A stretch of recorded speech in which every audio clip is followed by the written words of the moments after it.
Hello everyone, welcome to quick tips by Sahil sir YouTube channel. आज है 21 मार्च 2024 और देखिए 21 मार्च से करंट अफेयर के जितने भी महत्वपूर्ण एमसीक्यूज बनते हैं उन सभी को आज के इस वीडियो में डिस्कस करने वाले हैं। साथ ही साथ एडिशनल फैक्ट भी डिस्कस करेंगे जिनसे आप सभी के एग्जाम्स में क्वेश्चन पूछे जाते हैं। सो अब प्रीवियस क्लास का रिविजन कर लेते हैं। देखिए, संयुक्त सैन्य अभ्यास एक्स टाइगर ट्रायम्फ, इसका आयोजन भारत और अमेरिका के मध्य में किया जाएगा। आयुध निर्माण दिवस यह मनाया जाता है 18 मार्च को। नो योर कैंडिडेट एप्लीकेशन यह चुनाव आयोग के द्वारा लॉन्च किया गया है। 33वें सरस्वती सम्मान 2023 से प्रभा वर्मा को सम्मानित किया गया है। ऑल इंडिया रेडियो की नई महानिदेशक नियुक्त हुई है मौसमी चक्रवर्ती। अभी कोविंद समिति चर्चा में रही, ये एक साथ चुनाव से संबंधित है। पहली बार फार्मूला 4 कार रेस इवेंट का आयोजन श्रीनगर में किया गया है।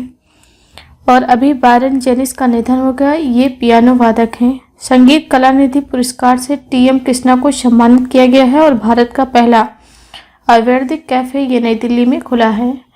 अब देखते हैं आज की क्लास का जो फर्स्ट क्वेश्चन है। संयुक्त राष्ट्र की विश्व खुशहाली रिपोर्ट में सबसे खुशहाल देश के रूप में शीर्ष पर कौन सा देश है? तो देखिए, अभी वर्ल्ड हैप्पीनेस रिपोर्ट जारी की गई है जिसमें दुनिया का जो सबसे खुशहाल देश है ये है फिनलैंड। ऑप्शन ए जो है इस प्रश्न का सही जवाब है।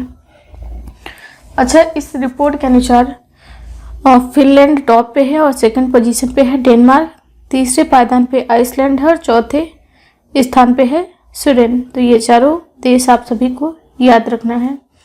एडिशनल पॉइंट देख लेते हैं। तो यह रिपोर्ट 20 मार्च 2024 को जारी की गई है, विश्व खुशहाली रिपोर्ट।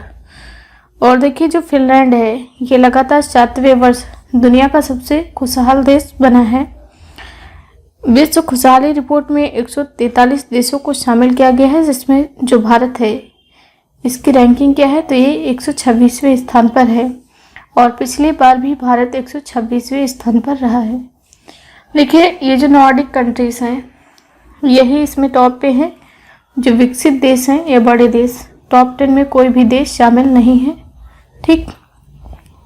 और इसमें जो बॉटम पे है ये है अफगानिस्तान, जो 143 देशों की सूची में सबसे निचले पायदान पे है, ठीक। फिनलैंड मैप यहाँ पर आप देख सकते हैं, जो येलो शेडेड पोर्शन है ये है फिनलैंड। राजधानी हेलसिंकी है। करेंसी यहाँ पर यूरो चलती है। प्रधानमंत्री हैं एंटी पेटेरी ओप्रो। और फिनलैंड को हजारों झीलों की भूमि कहा जाता है। स्टैटिक पॉइंट ऑफ व्यू से आपको याद रखना है, पूछा जाता है कि हजारों झीलों की भूमि किसे कहा जाता है? तो फिनलैंड को कहा जाता है। नेक्स्ट क्वेश्चन, अंतर्राष्ट्रीय प्रसन्नता दिवस कब मनाया गया है? तो इसका राइट आंसर है ऑप्शन सी, 20 मार्च को अंतर्राष्ट्रीय प्रसन्नता दिवस यानी कि इंटरनेशनल डे ऑफ हैप्पीनेस के रूप में मनाया गया है। यह जो दिवस मनाया गया इसकी थीम आपको याद रखना है। थीम है खुशी के लिए पुनः कनेक्ट करना, लचीले समुदायों का निर्माण। यह थीम है अंतर्राष्ट्रीय प्रसन्नता दिवस 2024 की। अच्छा, जो महत्वपूर्ण दिवस मनाया गया है मार्च मंथ में अब तक उन सभी को देख लेते हैं। तो 1 मार्च को शून्य भेदभाव दिवस और विश्व नागरिक सुरक्षा दिवस के रूप में मनाया गया है। 3 मार्च को विश्व वन्यजीव दिवस और विश्व श्रवण दिवस मनाया गया है। 4 मार्च को राष्ट्रीय सुरक्षा दिवस के रूप में मनाया गया है। 7 मार्च को जन औषधि दिवस के रूप में मनाया गया है। 8 मार्च को अंतर्राष्ट्रीय महिला दिवस मनाया गया है। 10 मार्च को CISF यानी कि सेंट्रल इंडस्ट्रियल सिक्योरिटी फोर्स की स्थापना दिवस और अंतर्राष्ट्रीय महिला न्यायाधीश दिवस मनाया गया है। 11 मार्च को वर्ल्ड प्लम्बिंग डे के रूप में मनाया गया है। 12 मार्च को मॉरिशस स्थापना दिवस या फिर मॉरिशस दिवस के रूप में मनाया गया है। 13 मार्च को धूम्रपान निषेध दिवस। 14 मार्च को विश्व किडनी दिवस और विश्व मानव विज्ञान दिवस के रूप में मनाया गया है। 15 मार्च को विश्व उपभोक्ता अधिकार दिवस मनाया गया है। 16 मार्च को राष्ट्रीय टीकाकरण दिवस के रूप में मनाया गया है। 17 मार्च को सेंट पैट्रिक दिवस और 18 मार्च को मनाया गया है आयुध निर्माण दिवस। तो ये सभी महत्वपूर्ण दिवस मनाए गए हैं मार्च मंथ में अब तक, ठीक। नेक्स्ट क्वेश्चन, किस राज्य की पुलिस ने डिजिटल प्लेटफॉर्म त्रिनेत्र 2.0 लॉन्च किया है? तो इसका राइट आंसर ऑप्शन बी है उत्तर प्रदेश। उत्तर प्रदेश की पुलिस ने भी डिजिटल प्लेटफॉर्म ट्रेनेर 2.0 लॉन्च किया है। देखिए इसका उद्देश्य क्या है, तो इस प्लेटफॉर्म के माध्यम से सिक्योरिटी को मजबूत करने में मदद मिलेगी उत्तर प्रदेश की पुलिस को। और उत्तर प्रदेश के जो डीजीपी हैं प्रशांत कुमार, इन्होंने अभी एडीजी कानून व्यवस्था अमिताभ एस के साथ डीजीपी मुख्यालय में त्रिनेत्र ऐप 2.0 को लॉन्च किया है। अच्छा, बाकी के जो ऑप्शंस हैं उनको भी देख लेते हैं। तो देखिए जो असम राज्य है, यहाँ पर जो भारत के प्रधानमंत्री हैं नरेंद्र मोदी, इन्होंने अभी लाचित बोरफुकन की 125 फीट ऊंची प्रतिमा का अनावरण किया है। और जो केरल राज्य है, केरल राज्य के पहले जनरेटिव एआई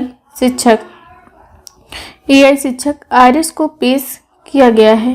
ठीक। और जो हिमाचल प्रदेश राज्य है, यहाँ पर सांसद खेल महाकुंभ 3.0 का आयोजन किया जा रहा है। तो ये चारों आपको याद रखना है। यहाँ पर आप उत्तर प्रदेश राज्य का मैप देख सकते हैं। जो येलो शेडेड पोर्शन है, राजधानी लखनऊ है। इस राज्य का गठन हुआ है 24 जनवरी 1950 को।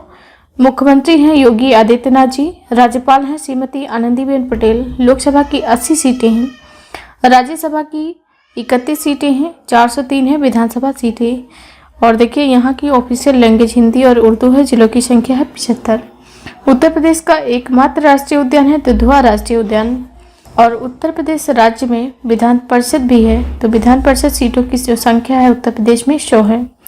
उत्तर प्रदेश में सर्वाधिक लोकसभा की सीटें हैं, राज्यसभा की सीटें और विधानसभा विधान परिषद, यानी कि जो भारत में सबसे अधिक लोकसभा, राज्यसभा, विधानसभा और विधान परिषद की जो सीटें हैं वो हैं उत्तर प्रदेश राज्य में। ठीक। और देखिए यदि उत्तर प्रदेश राज्य का प्राचीन नाम आपसे पूछा जाए तो ये है संयुक्त प्रांत। नेक्स्ट क्वेश्चन, हाल ही में किस देश ने भारत निर्मित डोनियर विमान खरीदने के लिए समझौता किया है? तो इसका right answer option A Guyana. Guyana ने अभी भारत के साथ भारत निर्मित डोनियर विमान खरीदने के लिए समझौता पर हस्ताक्षर किए हैं। और देखिए जो दक्षिण कोरिया है, दक्षिण कोरिया ने अभी नई तकनीकी और सेमीकंडक्टर नीति के लिए भारत के साथ में साझेदारी की है। और जो संयुक्त अरब अमीरात है, यहाँ पर जितने भी भारतीय मजदूर हैं इनके लिए जो जितने भी भारतीय श्रमिक हैं इनके लिए बीमा योजना को शुरू किया है, यानी कि बीमा योजना शुरू किया है संयुक्त अरब अमीरात ने, जितने भी भारतीय मजदूर हैं यहाँ पर। और अभी मिस्र की जो करेंसी है इसका अवमूल्यन किया है, यानी कि मुद्रा अवमूल्यन किया है। यहाँ पर आप देख सकते हैं मैप गुयाना का, जो ग्रीन पोर्शन है ये है गुयाना और ये लोकेटेड है दक्षिण अमेरिका कॉन्टिनेंट में। राजधानी जॉर्ज टाउन है, करेंसी है गुयाना डॉलर, राष्ट्रपति है इरफान अली, प्रधानमंत्री है Mark Phillips. Next question, Swiss संगठन IQ एयर की विश्व गुणवत्ता रिपोर्ट 2023 के अनुसार दुनिया की सबसे प्रदूषित राजधानी कौन सी बनी है? तो देखिए भारत की जो राजधानी दिल्ली है ये दुनिया की सबसे प्रदूषित राजधानी बन गई है। अभी एक रिपोर्ट जारी की गई है IQ एयर विश्व गुणवत्ता रिपोर्ट, इसके अनुसार। ठीक। एडिशनल पॉइंट देख लेते हैं। तो इसमें 134 देशों और 7,812 स्थानों का डाटा कलेक्ट किया गया है। इसी के आधार पर इस रिपोर्ट को तैयार किया गया है। इस रिपोर्ट के अनुसार दुनिया का जो सबसे प्रदूषित देश है ये है बांग्लादेश, सेकंड पोजीशन पे है पाकिस्तान और थर्ड पे है भारत। देखिए भारत के आसपास के जो देश हैं, यानी कि जो भारत की पड़ोसी देश हैं, यही इस रिपोर्ट में सबसे पहले स्थान पे रहे हैं, यानी कि सबसे प्रदूषित देश हैं। ठीक। और सबसे प्रदूषित राजधानी है दिल्ली। दुनिया का सबसे प्रदूषित शहर कौन सा है? तो बेगूसराय, जो कि है बिहार का। और दुनिया का दूसरा सबसे प्रदूषित शहर ये है असम का गुवाहाटी। ठीक। नेक्स्ट क्वेश्चन, व्लादिमीर पुतिन कौन से कार्यकाल के लिए फिर से रूस के राष्ट्रपति चुने गए हैं? तो इसका right answer option B 5th। 5वें कार्यकाल के लिए जो रूस के राष्ट्रपति व्लादिमीर पुतिन है ये फिर से चुने गए हैं। इमेज आप यहाँ पर इनकी देख सकते हैं। और इन्होंने किसको हराया है? तो निकोले खातिरनोव को इन्होंने हराया है। इनका पहला कार्यकाल 2000 से 2004 तक था और अभी जो है 2024 से शुरू हुआ है इनका 5वां कार्यकाल। और यहाँ पर आप मैप देख सकते हैं रसिया का। राजधानी मॉस्को है, करेंसी रूसी रूबल चलती है और यहाँ के राष्ट्रपति हैं व्लादिमीर पुतिन। देखिए एरिया के अकॉर्डिंग दुनिया का जो सबसे बड़ा देश है ये है रसिया। ठीक, ये जो येलो शेडेड पोर्शन आप देख सकते हैं ये पूरा रूस है। और देखिए रूस का जो आधा हिस्सा है या आधे से कहीं ज़्यादा हिस्सा है ये एशिया महाद्वीप में है और आधा हिस्सा यूरोप में है। ठीक, नेक्स्ट क्वेश्चन, डायना स्मृति पुरस्कार से किसे सम्मानित किया गया है? तो इसका राइट आंसर है ऑप्शन सी उपर्युक्त दोनों, यानी कि उदय भाटिया और मानसी गुप्ता। इन दोनों लोगों को डायना स्मृति पुरस्कार से सम्मानित किया गया है। ये है उदय भाटिया और ये है मानसी गुप्ता। एडिशनल पॉइंट देख लेते हैं। तो ये जो उदय भाटिया है ये दिल्ली के हैं और हरियाणा के हैं। मानसी गुप्ता, इन दोनों लोगों को 14 मार्च 2024 को डायना स्मृति पुरस्कार से सम्मानित किया गया है और इनके साथ ही दुनिया भर के टोटल 20 लोगों को डायना स्मृति पुरस्कार दिया गया है। ठीक है, नेक्स्ट क्वेश्चन, पीएनजी इंडिया के नए सीईओ के रूप में किसे नियुक्त किया गया है? तो इसका राइट आंसर है ऑप्शन ए कुमार वेंकट सुब्रमण्यम। इनको भी पीएनजी इंडिया के नए सीईओ के रूप में नियुक्त किया गया है। इमेज यहाँ पर आप इनकी देख सकते हैं। अच्छा, जो किशोर मकवाना है इनको एनसीएससी के अध्यक्ष के रूप में नियुक्त किया गया है और जो श्री एस राजीव हैं इनको सीवीसी में यानी कि सेंट्रल विजिलेंस कमीशन में सतर्कता आयुक्त के रूप में नियुक्त किया गया है और जो अनुराग अग्रवाल हैं इनको संसद सुरक्षा का प्रमुख नियुक्त किया गया है। तो चारों नियुक्तियां भी हाल फिलहाल में हुई हैं, इन सभी को आपको याद रखना है। नेक्स्ट क्वेश्चन, पूनावाला फिनकॉर्प का नया सीईओ किसे नियुक्त किया गया है? तो देखिए इसका राइट आंसर ऑप्शन डी है अरविंद कपिल। यहाँ पर आप इनकी इमेज को देख सकते हैं। पूनावाला फिनकॉर्प का नया सीईओ इनको नियुक्त किया गया है। अच्छा, जो नील मोहन है ये यूट्यूब पे सीईओ हैं। वी.आर. सुब्रमण्यम ये नीति आयोग यानी कि national institution for transforming India इसके सीईओ हैं वी.आर. सुब्रमण्यम। टिम कुक ये हैं एप्पल के सीईओ। नेक्स्ट क्वेश्चन, तेलंगाना और पुडुचेरी के राज्यपाल का अतिरिक्त प्रभार किसे दिया गया है? तो इसका right answer option C CP Radhakrishnan. देखिए ये झारखंड राज्य के वर्तमान में राज्यपाल हैं और इनको अभी तेलंगाना और पुडुचेरी के राज्यपाल का एडिशनल चार्ज दिया गया है। क्यों दिया गया है?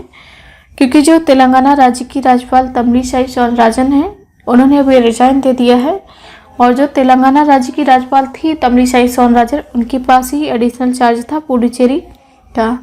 तो इन्होंने जब रिजाइन दिया तो ये जो 2 राज्य हैं इनके पद खाली थे राज्यपाल के, तो अभी एडिशनल चार्ज सीपी राधाकृष्णन के पास में है तेलंगाना और पुडुचेरी का। साथ ही साथ इनके पास झारखंड का भी प्रभार है राज्यपाल का। ठीक, अच्छा, एक पॉलिटी के पॉइंट ऑफ व्यू से क्वेश्चन पूछा जाता है कि एक राज्य का राज्यपाल जो है किसी दूसरे राज्य का राज्यपाल हो सकता है? तो जी बिल्कुल हो सकता है। आनंदीबेन पटेल ये उत्तर प्रदेश राज्य की राज्यपाल हैं। गुलाब चंद कटारिया ये हैं असम राज्य के राज्यपाल और जो आचार्य देवव्रत हैं ये गुजरात राज्य के राज्यपाल हैं। ठीक, और देखिए इस प्रश्न को मैंने आप सभी के लिए आज होमवर्क दिया था। आप सभी स्टूडेंट्स ने इसका सही जवाब दिया है।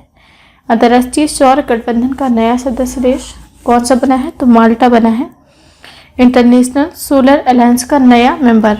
ठीक, आज का क्वेश्चन ऑफ द डे है प्रसार भारती के नए अध्यक्ष के पद पर किसे नियुक्त किया गया है? तो इस प्रश्न का आंसर लिखना है आप सभी को कमेंट सेक्शन में। सो देखिए ये रही मेरी आज की क्लास। आई होप वीडियो आप सभी को पसंद आया होगा। वीडियो पसंद आया तो लाइक करें, शेयर करें, कमेंट सेक्शन में अपना फीडबैक जरूर लिखें। Thank you so much for watching this. Have a nice day. See you soon with the next video.